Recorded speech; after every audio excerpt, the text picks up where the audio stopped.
Hi friends, let's make Frappuccino. I use here Nescafe, but you can use whatever you want. First, cut the Frappuccino powder premix and pour some premix powder. Then add some cold water.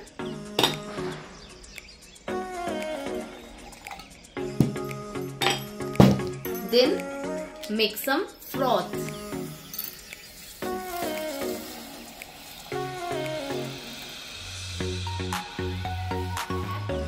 Some of cold water.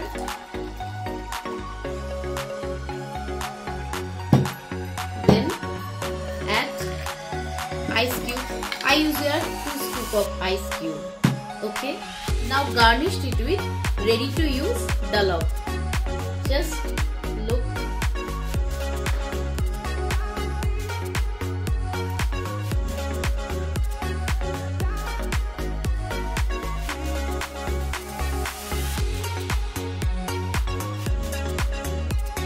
Now the dollop is fully ready, and you can also use some chocolate syrup.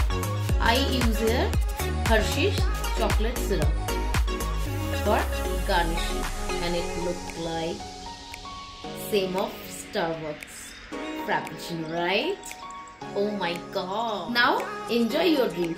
Please try it at home and let me know how it is. Cheers guys! Bye!